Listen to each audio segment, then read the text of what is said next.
Okay, so as I mentioned, this is Mishlei, but we're in the Tefilah shir slot, and I don't know whether this is going to end up being more Mishlei or more Tefilah.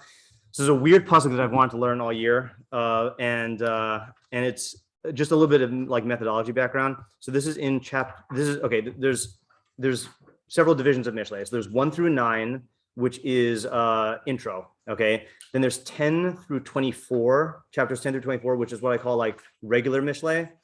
And then 25 through like 30 or through 29 is Gam Ele Mishlei Shlomo Asher Hetiku Anshe Chizkiah Melech Yehuda. So it is Mishlei Shlomo, like he composed them, but then Anshe Chizkiah who copied them down. Okay, so whatever that means, I don't know. Like, and I don't know historically what we hold by it, but the style is definitely different. Okay, it feels like proverbs, like actual proverbs. Like you can like recite it and there's meaning, as opposed to like puzzles, which is like Mishlei, like in chapters 10 through 24. So some of them rhyme, some of them like are just like simple, straightforward analogies. Not that the ideas are simple, but like the way that they're stated is like that. So this is in 28. Okay, so this is 28:9. Mesir ozno mishmoa Torah gam tefilah so toeva. So that's like a partial run. Okay. Here, Joseph, you want? Okay. All right. So how would you translate that? Mesir ozno mishmoa Torah gam tefilah so toeva. One who removes his ear from hearing Torah, his prayer is an abomination. Okay, gam tefilah so toeva. Also his prayers. Yeah, also his prayer is an abomination. Okay, so just a few subtleties here. So one who removes his ear from hearing Torah is one way to translate it. Will be another way. Listening to? Yeah, listening to hearing to are both good. We can both count those as one translation. Say again? From what he's saying of Torah? I don't think you can translate it that way. Yeah, I think it's gonna have to be Shmiya. Isn't the Mesa rebelling? No. What are you thinking of? You're thinking of maybe He's thinking of Mumar? Moser. Oh, Moser? Like informing? Yeah. No, that one's, I think that one has to be removed. So Shmoa could either mean to listen to, hear, or it could mean to obey. Understand. Oh, understand also. Yeah. Okay. So you can say understanding. Yeah. There's really 3 of them: understanding Torah or obeying Torah. Okay. And if you look at the Targum, then I don't think it helps. Okay. But Targum says, so mine says demaskir. Yours, I think it says maskir. I have no idea which is which. I think I looked it up in Jasper just now. Maskir means to like block up your ear. Okay, so one who like blocks his ear, udne, his ear, delo nishma oraisa, so as not to hear Torah. Wait, when is this Targum from? Is this like this is a Targum song? I think so. It's not Unclose. Definitely not Like, Unclose. it's not definitely not close, but like I know there are multiple. Yeah, I don't know the Targum's like pseudo Jonathan. Yeah. Yeah. I'm like, Oh, you did? Yeah. Basically, it was like Targum. I remember hearing like some Targum song, which would abbreviate tough goods with Targum song. Yeah. Yeah, I'm not sure who it is. So Demaskir Udne, one who blocks his ear, Dil lo nishma oraisa. I don't know if you translate it like so that he doesn't hear or obey Torah. Okay. Aft slose marachakahi. Also, his prayer is a marachaka. So I gave a shir on Toeva earlier in the year, and Toeva Targum. The Targums, okay, meaning Unclose and the other Targums, will either translate it as Toevta, which is just like a straight up translation, or Marachaka, meaning like something that is like distanceable, like that God distances himself from. Okay, is I had a good translation for it. I don't know, distancer. That's not a good one. Okay, but we'll do that. Distancer. Okay, so that's the pasuk. All right, now here's the weird thing. Okay, like I said, the Mishlei from chapters 10 through 24 tend to feel like puzzles. So you often get a lot of questions, but the narrowness and the specificity of the proverb makes it so that it's easier to, like, once you have a train of thought, like it's easier to tell whether you're on the right track or not. The Mishlei from chapter 25 through 29, because they're so general, it's very easy to just be like, okay, this could mean like this or this or this. I have no idea what the parameters are. So that's going to be the challenge we're facing now. Okay, so what are let's get all, as we usually do, let's get all the questions and problems down. One who removes, or according to Unclose, one who blocks, or not Unclose, one Targum. So Ozno is ear? Yeah. Yeah, one who removes his ear from hearing, understanding, or obeying Torah, however you want to translate that. Also, his tefilah is an abomination. Right, so just deducing from the second half, I mean, it seems like the Torah's I mean, his Torah will be an abomination as well. Okay. So the question is, so you're talking about the gam, Yeah. right? So what is the gam coming to include, Yeah. right? So is it saying that his Torah or his relationship with Torah is an abomination, and the Chiddush is also his Tefilah, Yeah. right? Yeah. And Or is it something else? Sorry. Look No. at I think it means that Tefilah, not only is it ineffective. Okay, right. But it's also.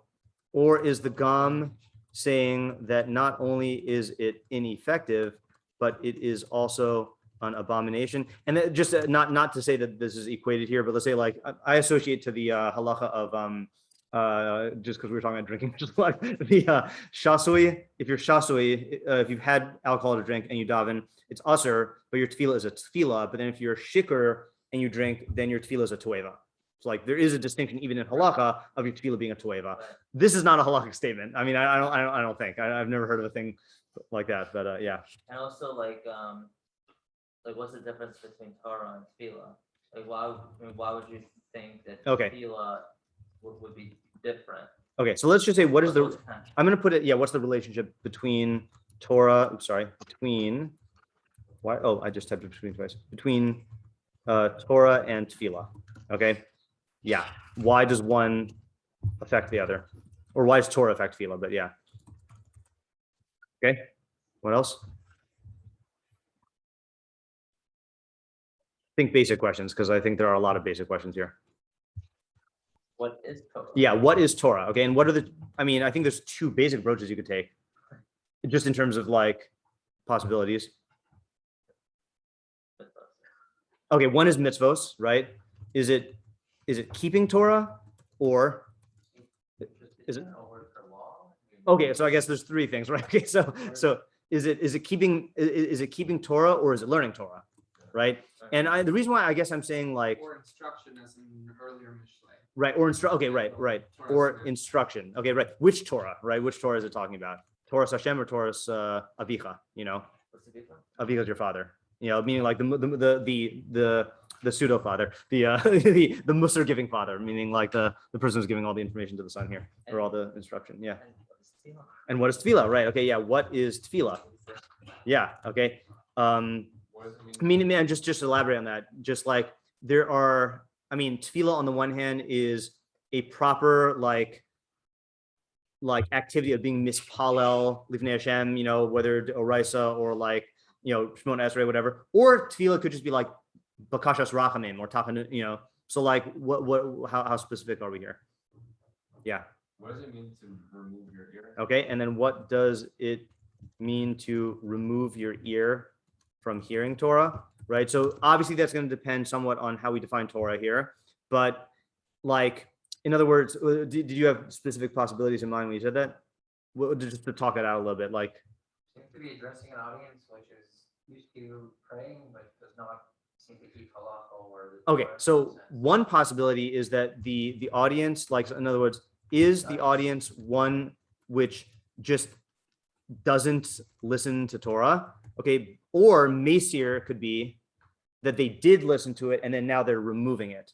You know, like it doesn't just say like someone who doesn't learn Torah or someone who doesn't is Masir, you know, to remove. You know, so is the audience one which just doesn't listen to Torah, or did they davka remove their ear? It could be, now that I think of it, considering that this is written before like a set Tefilah was instituted.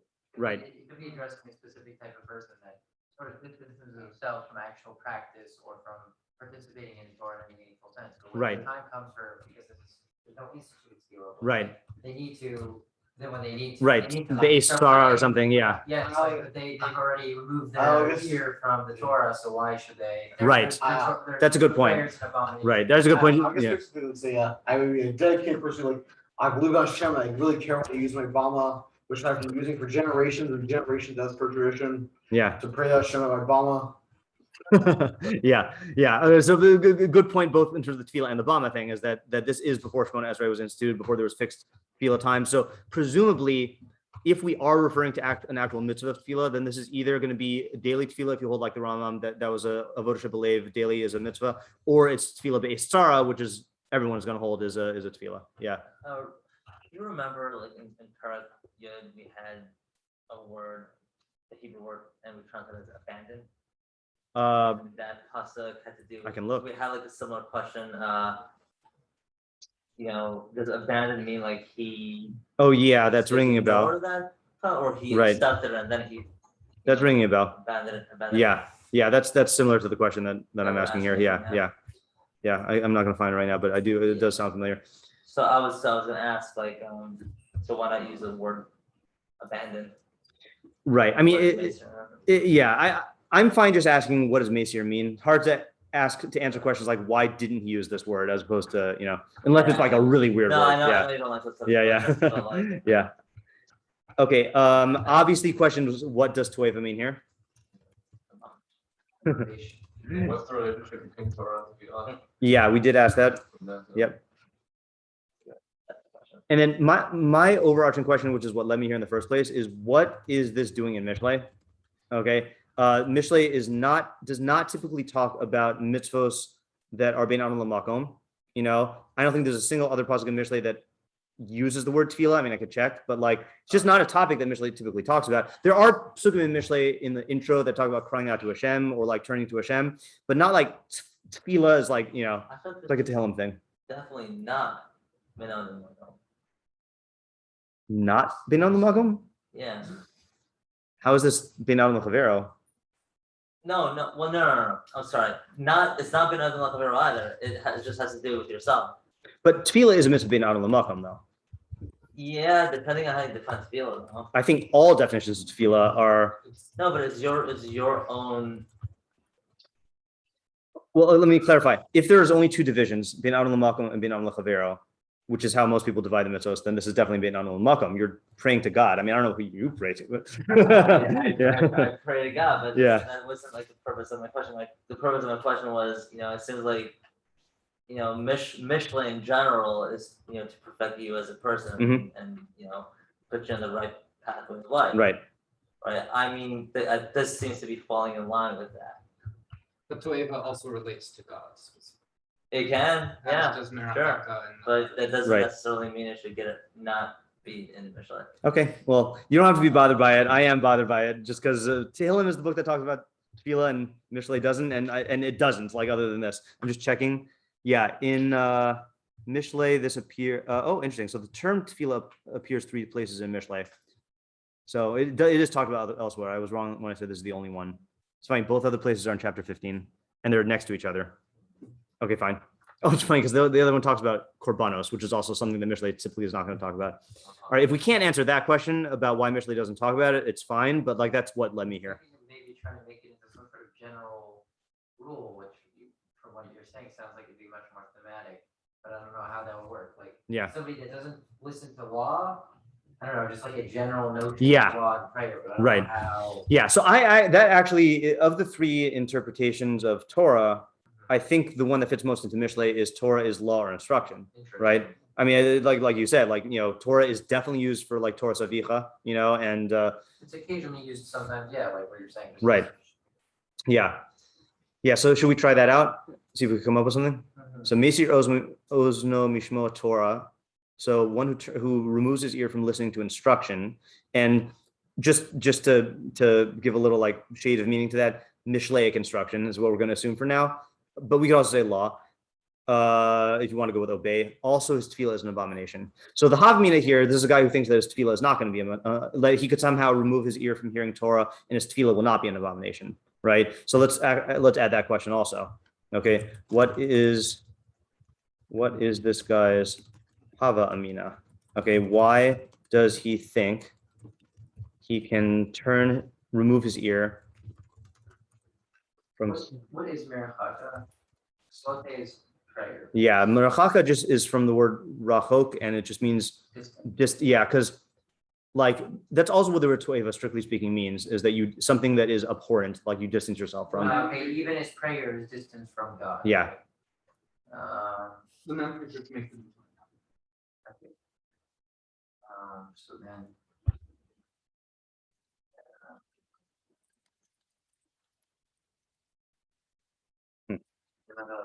Well, so can I just take a general approach right now? So general approach is that the foundation of Tefilah, however you understand it, I think, is going to involve recognizing, I mean, we kind of did this on last Tuesday night, is on this very spot, is recognizing your subordination to God, right? So in Shevach, let's just, whatever, Shevach, Bakasha, right? So in Shevach, you're recognizing what your place is in the universe and that everything is dependent on God and that you're, that you're a Nivra, like the Ramban says, this is the whole purpose of Tefilah, is recognize that you're a created being and your existence is contingent. Bakasha, the idea is you're completely dependent on God for all of your needs. Hodah is recognizing in the past that everything good that you have comes from God. So there is like this subordination and this hachna'ah, like this recognition that I am subject to God. So that a type of person who does not want to be subject to Torah, whether it's mitzvos or whether it's like musar, that does not jive well with Tefilah. Like that's going to preclude you from like the very foundation of Tefilah, That makes sense? I'm not saying the Tueva thing yet, but It's still sort of specific. It's not that far off from the thing I said before, somebody who, now obviously there's a bit of a difference, but somebody who, I guess it's a more specific version. what were you saying before? Say it again. The thing I said before was that, just generally somebody that does not partake in Torah, not in the sense of law, but in the sense of specifically like Torah. Yeah. When his spontaneous prayer comes, he's somebody who's not generally partaking in Torah. Yeah. His prayers are meaningless. Mm-hmm. Hold on just a second. Just one more possibility for Masir. I'm realizing. Like an atheist in the foxhole. Yeah. So to speak. Like somebody who's year round, he's the atheist. Right. So when it comes to the foxhole, he starts belting out his prayers. Oh, Maybe I missed a step. So what are you saying about that? Like that's what that was the. Oh, that was the initial thought. Yeah. Right. So what I'm saying something. Hold on a second. Something slightly different, which is that, or maybe not slightly, maybe actually substantially different, is that like Tefilah requires standing before God and recognizing that you are subordinate to Him, right? So As far as the foundation of it, you're saying? I'm saying, so no, what I'm not saying, I'm saying, so if Torah, let's take Torah as like Mishlei instruction, right? So if you're the type of person who does not want to hear advice or does not want to hear like what you should do in order to like get better results, and you can't even stand to submit to someone else's advice, you can't really relate to Tefilah. Like it doesn't have to do so much with a belief in God, even it has to do with subordinating yourself to any reality higher than your own self, and listening to instruction is like everyday example of that, So what I'm saying here is like, if you are a kid who's in class and like the teacher's trying to teach him how to write and he doesn't want to hear any advice, or you're driving instructor, he doesn't want, if you're turning your ear away from that, you're not gonna be able to engage in actual Tefilah, because Tefilah is entirely submitting yourself to that. And any Tefilah you do have, maybe this is the point now, any Tefilah you do have is gonna be a farce. It's gonna be just like, you're going through the lip motion, but you're not actually like changing your orientation to reality. Yeah, David? Yeah, so just maybe like an aspect of what farce it is you're then going to be guilty of you're one who is not want to subordinate yourself to other things, and you'll see whatever happens here in Tefilah as a means of serving you. Right. Instead of you okay. to serve some other. God is a gumball machine. That's so funny because the version I heard of that is like God is a butler, but I like the imagery of a gumball machine better. It's good. Yeah. Was pharmacist. Okay. Everyone has their own an apothecary. Yeah. Yeah. Sorry. So let me just make sure I understand what you're saying, meaning that you're only going to end up, since the guy who doesn't want to listen to instruction only operates based on his own terms, then when he's turning to God, it's just going to be like in terms of his own preconceived expectations or expectation, whatever wishes. Yeah. That's also where what you said of like what type of like farce or toy this is. Right. Yeah. It's more of a question and I'm only asking this because I really do think it'll fit in with the new approach. Okay. What was your idea in Tefilah? What was my idea? Remember you get in Tefilah? You mean what Tefilah is? Yeah, I remember Palal. Yeah. So for some reason, I think I'm trying to remember exactly what he said, and I think it'll right. So Pelam Lama is to judge like Tehilim are judges. So Lihit Palel is to judge yourself, Right. and Lihit Palel Lashem is to judge yourself in God's framework or vis-a-vis God. Right. So that's the essential activity of Tefilah. Okay. good. Yeah. So let me know when you're ready for an Go ahead. New approach. Yeah. Okay, so I think that using what your idea of tefillah is, judging yourself within God's framework, that's tefillah, right? But from what I understand, that is to mean that you are analyzing your certain situation and see how you can, it's like almost self-diagnosing yourself. Mhm. Like it's not really Yeah. asking God, oh hey God, can you do this for me? It's more Right. like you're self-diagnosing yourself with your framework of God, Right. right? So maybe you could say that Torah. I don't know. I'm not going to translate this as an instruction. It's like just the overall system, on. It's almost like a code of how you can relate to God. I mean, that's Right. through the Torah. Right. You have this knowledge, you have all this information, and you use it to your advantage to further yourself in your life. But ultimately, you need that, to have that, framework of, tefillah. Now, it's if you ignore it, I mean, if you okay, I see what you're if you saying. don't have that, Yeah. okay, there's a difference in turning your ear away from that versus just, just being like status quo. Maybe you Right. don't really know. At least in this part, I'm a little murky on, but you have some sort of framework to deal with here. But like, if you ignore it and if you abandon it or whatever you do, it's almost like you're completely disregarding that system and Yeah. you're not gonna really understand it, and your tefillah is just meaningless. It's not Okay. gonna do anything. Yeah. Okay. So let me. I think I got your idea. Let me say it, and you tell me if I'm missing anything. The diagnosis thing is a good analogy, because let's say you had Tefilah is judging yourself within God's framework. Right. Torah, like with a capital T, is the system that God gave us for our perfection, or whatever you want to say it is. Okay. So it would be like if a person wanted to medically diagnose himself, but just had no interest in studying the human body, right? Had no interest in studying bodily systems, So the whole act of trying to diagnose yourself, like, not only will you not be able to do it, but if you're actively like not wanting to study the body, then you're in some other framework. Like you're in, I don't know what you think sickness is then, So same thing with Torah is it's a tarta disastre if you want to engage in tefillah and turn away from learning Torah, because how can you possibly judge yourself in God's framework if you're not using the framework he gave us in Torah? Yeah. That's a good idea. I like that. This is why I think it should be a Mishlei. Yeah. Okay. Good. So good. You want to say that also? Because it's really not like focused on tefillah so much. Right. It has to do with yourself. Yeah. Right. Yeah. Right. But what it does though is it shows you that Mishlei can be a foundation for having good tefillah, because so much of Mishlei, I mean, all of it is self-knowledge. As you're gaining knowledge of your psychology and like how you operate in the world, like what kind of creature you are.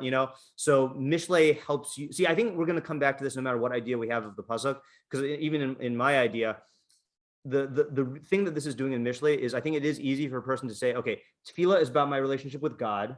Mishlei is about my relationship with like my decision making in reality, and those are two separate fields. Like you could be very good at Tefilah and like horrible in decision making, or you could be like very good at decision making and your tefillah is really bad. And that's true, but they are interconnected. The more you work on Mishlei, the more of a basis you'll have for tefillah. And Mishleic development is also working on, like, it's moving you towards having a better tefillah. So yeah. Right. Yeah, David? No, I have a question before that one. Sure. Okay. I'm just using your idea and tefillah. Sure. Yeah, it's not. I don't know if it's my idea, but I don't know where I first started. I did give a share on it. That's true. Yeah. It became my idea. Yeah.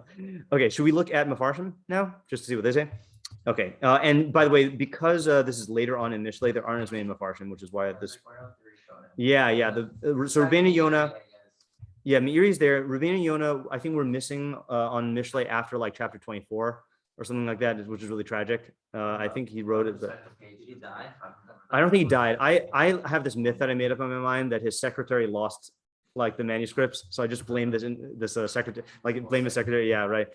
She also lost part of the commentary in the first 9 chapters. Like we have great commentary, and then like later part of chapter 3 is just like all lost. So like I'm really mad at her. Interesting. Are you serious? Is that- Yeah. is that- There's no actual person in my mind. I'm inventing. But it's actually lost, I'm saying? I think it's actually lost. Yeah. Midrash Mishlei, interestingly, also doesn't include a large part. Oh, of interesting. the Hmm. Commentary on the third chapter, Oh yeah. and. That's- know if any I don't know. Some of the end is also just. Yeah. Maybe she doesn't know that too. Or maybe just the person didn't find those parts interesting. Yeah. Okay. So let's do Meiri. Meiri is always good. Tess. Meisir Ozam Yishmael Torah Gam Tefilah Toeva. Milas Gam, which we didn't really address. Baal Lifamim Shalom Derech Riboy. Oh, that's easy. So Gam does not always come to include something. Okay. Kamo Gam Harbi Gam Kelai probably. Also, what is he Gam referencing? doesn't actually always. No, I understand that, but what is he referencing? What is this phrase? You mean from Shmuel? Yeah, but what if it doesn't mean here also, what does it? But mean? it's like. It's like this and that. Okay, Like not like a ribui, like a What about all the other times? like when Right. you say in modern Hebrew, like gam begam, sort of? that sounds like I don't know the modern Hebrew, but Exactly. yeah. Like Yeah. you say, well, like if somebody asks you, oh, you're doing both, you say gam, Gam, yeah, Gam's it. yeah. Okay, yeah, right. So in other words, no one would ask like what is the third item that you're coming to like include with these next two, you know? Okay, gam b'ma'alav yisnakir nar. We did this earlier in the year. All right, v'ha'inyan. Okay, let's just take his word for that. V'inyan romes almash amar hanavi alav shalom befiv uvisvasav kibduni v'libam richak mimeni. So that's in Yeshayahu. That is talking about Klal Yisrael. With its mouth and its lips, it has honored me, but its mind or its heart it has distanced from me. That's one of my favorite Yeshayahu pasukim. I got to get the whole pasuk because the second half of the pasuk is important. Hold on. Yeshayahu 29.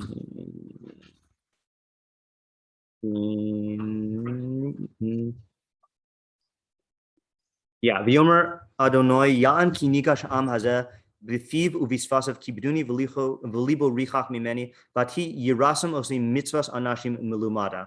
So my Lord said, inasmuch as this nation has approached and with its lips and its mouth and its lips it has honored me, its mind it has distanced from me, and their fear of me is like rote human commands, like just stuff that they do just robotically, you know. Mitzvahs anashim milumada, like just habitual human actions, learned actions, rote actions. Okay, so that's what the Meiri is saying. The Alkain Amar, and that's why he says Shemi Shemesir Osno Mishmoa Torah Ratzalmar Sheover Averos Tefilah Toeva. Okay, so he's learning it as like doing actual violations of Torah itself, right? And it's saying that, and he's invoking Yeshayahu. So he's not giving us much to work with here, right? So it sounds like his idea here is an idea in Kavod Shemayim that like, how could you transgress the mitzvahs of the king and then ask the king for stuff, right? That just shows that clearly you're like, what actions speak louder than words, in this case, literally, right? That like you're clearly not fearing God if you're violating his mitzvahs, you know? But the question is, what's the idea?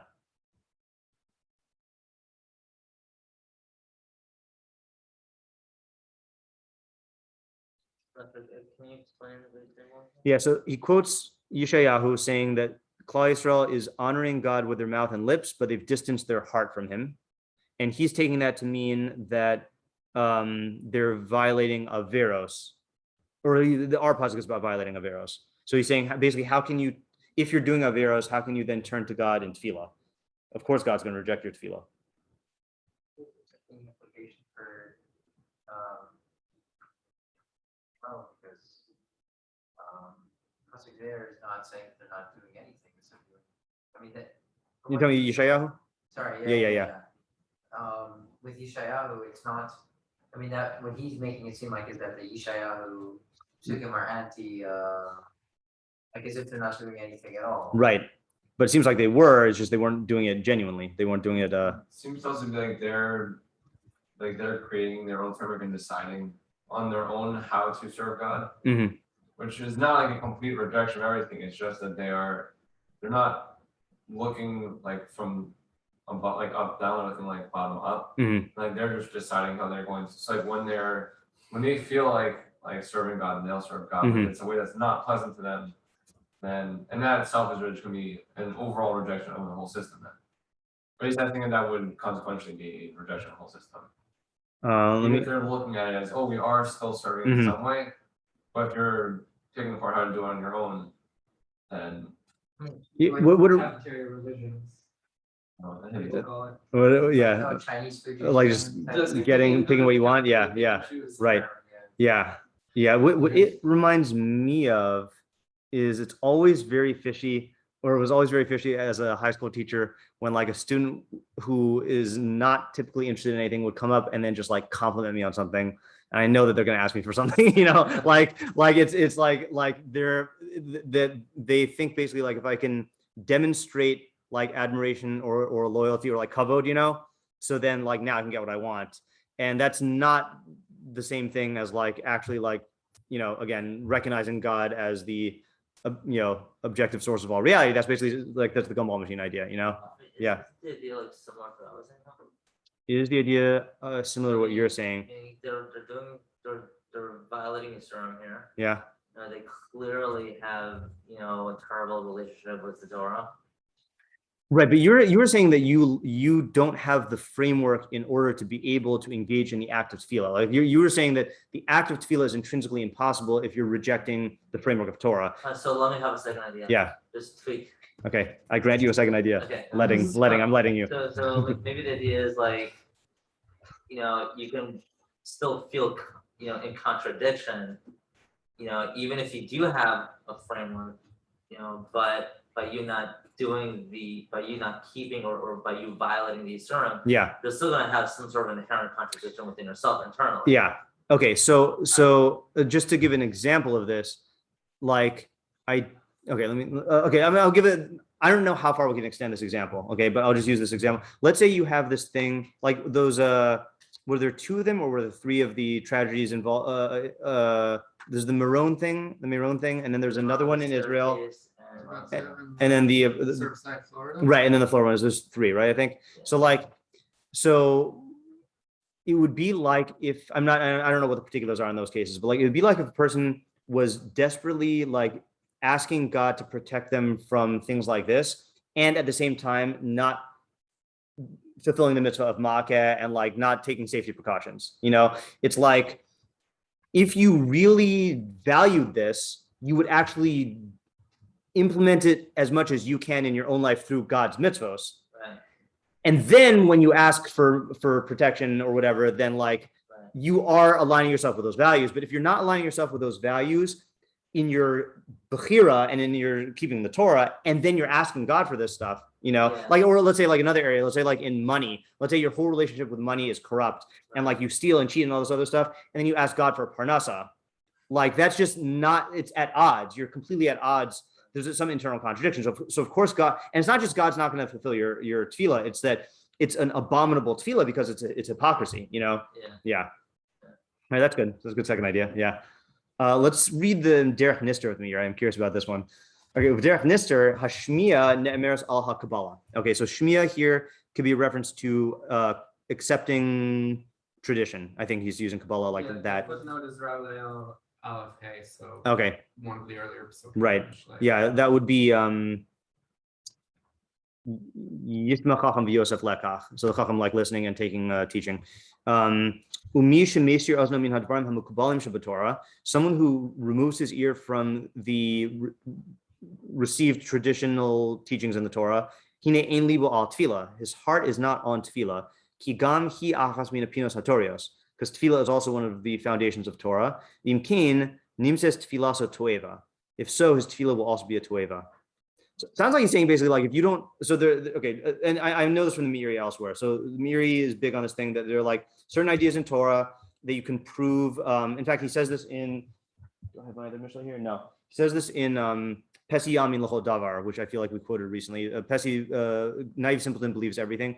So there the Meiri says that there are two categories of beliefs in Torah. There are beliefs that you can prove from outside of Torah, which he says as an example, like the existence of God or like other stuff, and then there's stuff that you only know through Torah, like Mashiach and like Hashgacha, So it sounds like he's saying tefilah is one of those things, that you only know through Torah, or let's do the reality of Tefilah, the fact that God responds, So if you turn your ear away, if you are someone who is like disinclined to accept things based on tradition, so then you're, it sounds like you're saying you're not going to relate to Tefilah properly. Like, hine ein libo al ha-Tefilah, there's going to be like some sort of like skepticism or doubt or whatever in that.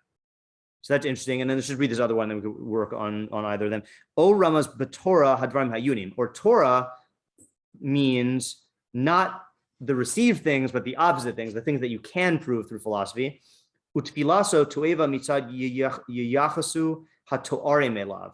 Okay, and your tefillah is an abomination because you're ascribing attributes to God, right? So like if you turn away from the philosophical truths about God that you can prove through philosophy, like that God doesn't have attributes, if you You won't under, because he's saying like Tefilah, what you would think Tefilah is problematic, but it's not because of Kabbalah. Like it's not because it's our tradition to pray, but if you just had this sort of philosophical knowledge of God, you would assume that it's problematic. I think no, for the second interpretation, I think he's saying he's saying there are certain philosophical truths about God, which he's calling Iunian. Yeah. And if you reject those, meaning if you just rely on like a simplistic understanding and you reject like the philosophical. Are you saying that what he's saying is that you said there's two things, the things that you could prove outside of the Torah, Right. things that are they're Kabbalah. Right. Basically.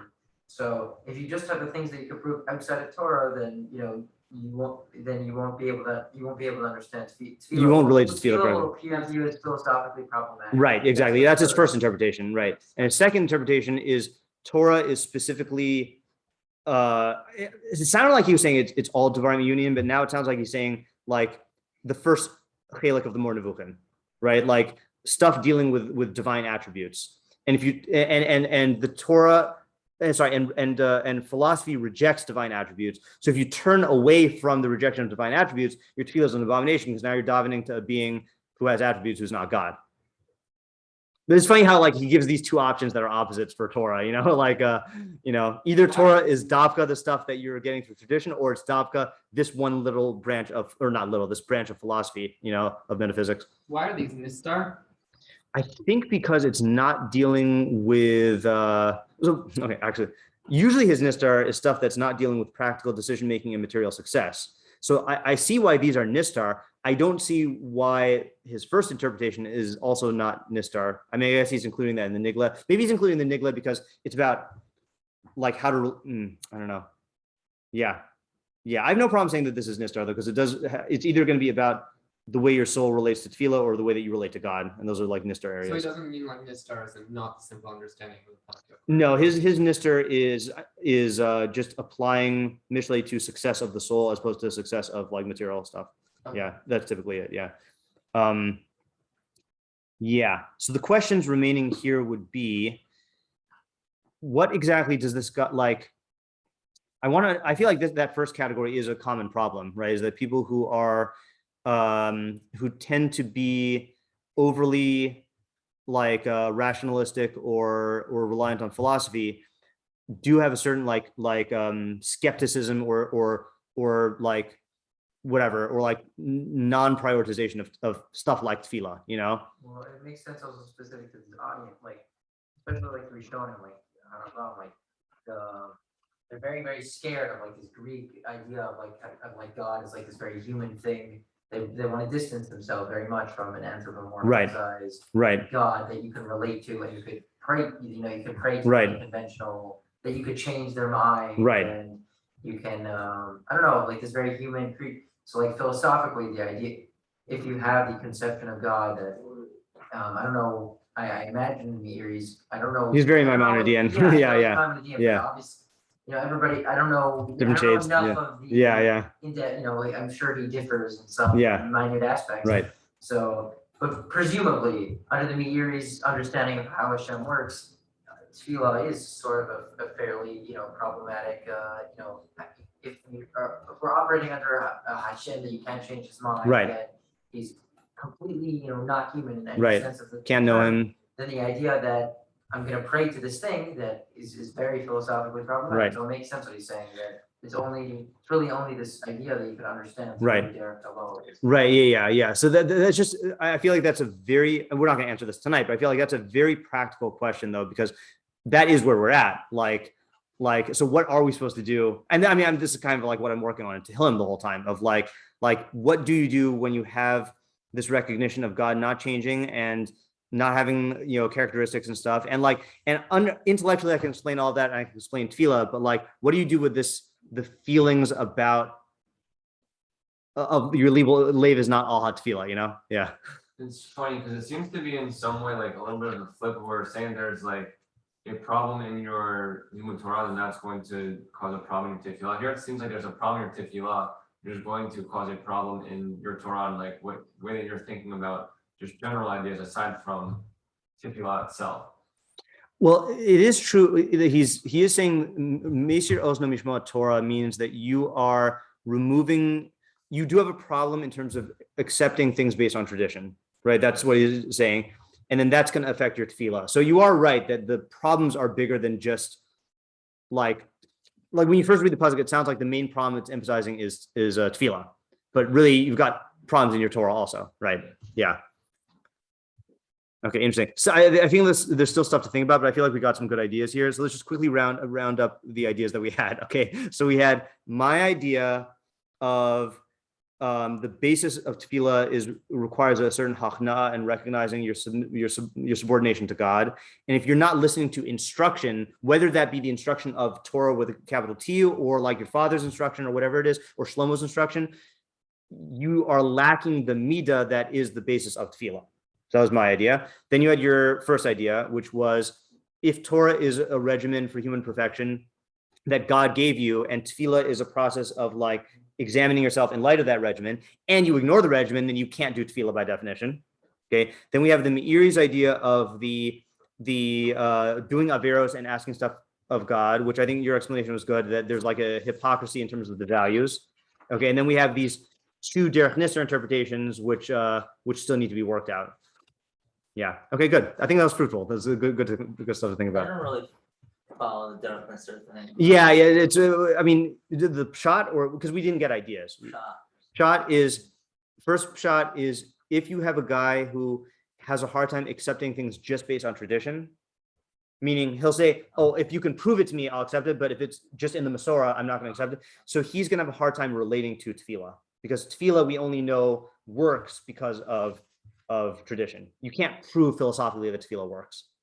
I think it's so that's like so specific to like a Maimonidean audience. Yeah. You understand what I'm saying? Yeah, isn't that similar to your subordination idea? It does involve subordination, but it's more. This is like Davi was saying. This is more in terms of intellectual subordination to accepting things just based on Masorah. Something just happened. Yeah, right. That's what he's saying. Way harder than subordination. Right. Especially the more So philosophical you why? get. So why? therefore, you're not going to relate to Tefilah in the proper way. And he doesn't spell out what the consequences are, but presumably they're not good. Like you won't be able to take advantage of Tefilah. You won't get the benefits of actually davening. You won't get the perfection. So that's his first interpretation. Can I discuss like a basic Jewish question? Sure. Is it terrible to, not have an answer for everything and just sometimes accept? No, it's not terrible. No, it's very good.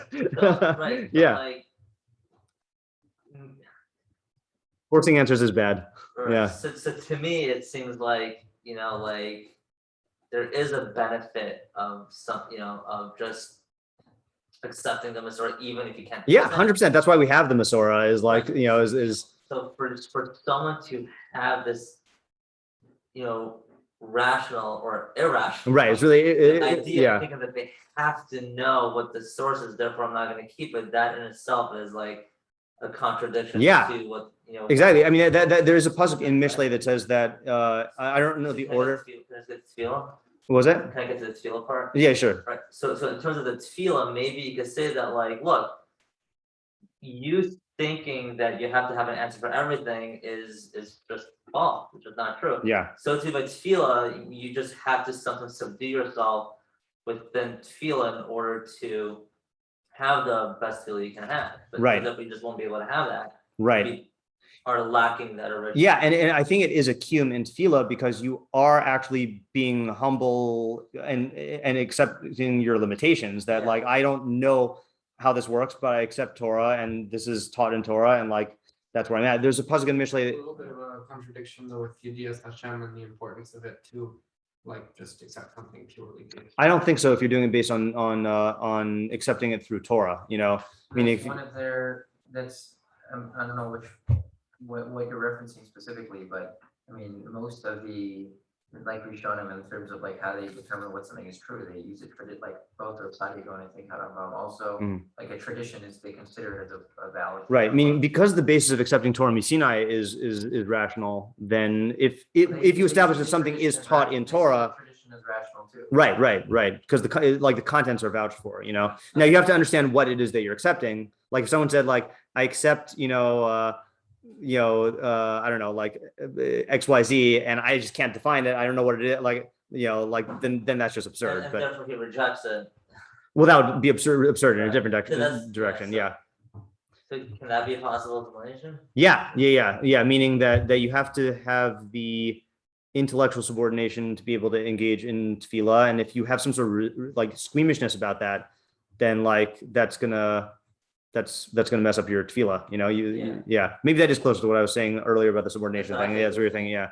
And then the second Derek Nisser thing is basically that's just a very like Rambam idea that like there are certain things, philosophical things you have to recognize about how God doesn't have attributes, and if you turn your ear away from those, then you're going to end up davening to a God who has attributes, and then that's a toeva because you're not davening to God. Where does he get attributes from? I think it's forced in the pasuk or the way he's interpreting it. Yeah, it does Well, leave. these interpretations are very reliant on like, again, the Maimonidean either. Right, but the first one fits into the words of like you know, Yeah, I agree. but the second one is a And the little bit of a first one stretch. also is a real problem if you accept the Maimonidean philosophy. It is very genuinely difficult question. How Yeah. can you say the The prayers? second one, Even like it's like the largest deal. I don't know. It's like arrogance almost. Like if you Yeah. accept the idea that God can change, then how? Right. What's this notion of prayer? Yeah, the second one I think fits into the words too with Torah as instruction or haraz. yeah. Some sort of understanding. Oh, of understanding. God. Right. You and him. Yeah. So. Yeah. It's just I don't know. I feel like it's one extra step that has to be. So with Taken. the Tvarim is the. Yeah. That's yeah.